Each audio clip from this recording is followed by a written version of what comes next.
ನಮ್ಮ ಸ್ವಭಾವವೇ ಮನಸ್ಸು ಮತ್ತು ನಮ್ಮ ಮನಸ್ಸು ನಮ್ಮ ಸ್ವಭಾವ. ನೀವು ಮನಸ್ಸನ್ನು ಅರ್ಥ ಮಾಡಿಕೊಳ್ಳಲು ಸಾಧ್ಯವಾದರೆ ಎಲ್ಲವೂ ಬೆಳೆಯಲು ಮನಸ್ಸು ಮೂಲವಾಗಿದೆ, ಉಳಿದೆಲ್ಲವೂ ಸೇರಿದೆ. ಬುದ್ಧ ಎಂದರೆ ಅರಿವು, ದೇಹ ಮತ್ತು ಮನಸ್ಸಿನ ಅರಿವು ಎರಡರಲ್ಲೂ ಕೆಟ್ಟದ್ದನ್ನು ತಡೆಯುತ್ತದೆ. ಮಾರ್ಗದ ಮೂಲ ತತ್ವವೆಂದರೆ ನಿರ್ಲಿಪ್ತತೆ. ಸಂತೋಷದ ಗಾಳಿಯಿಂದ ಚಲಿಸದೇ ಇರುವವರು ಮೌನವಾಗಿ ಮಾರ್ಗವನ್ನು ಅನುಸರಿಸುತ್ತಾರೆ. ಆರಾಧನೆ ಎಂದರೆ ಗೌರವ ಮತ್ತು ನಮ್ರತೆ ಎಂದರೆ ನಿಮ್ಮ ನೈಜ ಆತ್ಮವನ್ನು ಗೌರವಿಸುವುದು ಮತ್ತು ಭ್ರಮೆಗಳನ್ನು ವಿನಮ್ರಗೊಳಿಸುವುದು. ಶಿಕ್ಷಕರ ಸಹಾಯವಿಲ್ಲದೆ ಲಕ್ಷದಲ್ಲಿ ಒಬ್ಬ ವ್ಯಕ್ತಿಗೆ ಮಾತ್ರ ಜ್ಞಾನೋದಯವಾಗುತ್ತದೆ. ಎಲ್ಲ ಸ್ವಭಾವಗಳು ಶುದ್ಧವಾಗಿವೆ ಎಂಬುದು ಧರ್ಮಸತ್ಯ.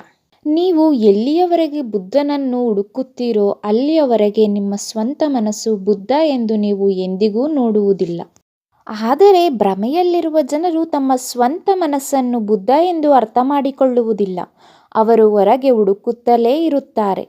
ಬುದ್ಧ ಎಂದರೆ ಅದೃಷ್ಟ ಮತ್ತು ಕೆಟ್ಟದರಲ್ಲಿ ಸ್ವಾತಂತ್ರ್ಯವನ್ನು ಕಂಡುಕೊಳ್ಳುವ ವ್ಯಕ್ತಿ.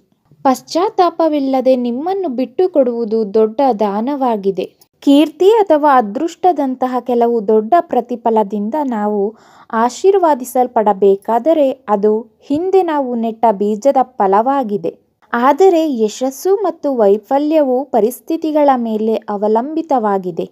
ಆದರೆ ಮನಸ್ಸು ಬೆಳೆಯುವುದಿಲ್ಲ ಅಥವಾ ಕ್ಷೀಣಿಸುವುದಿಲ್ಲ.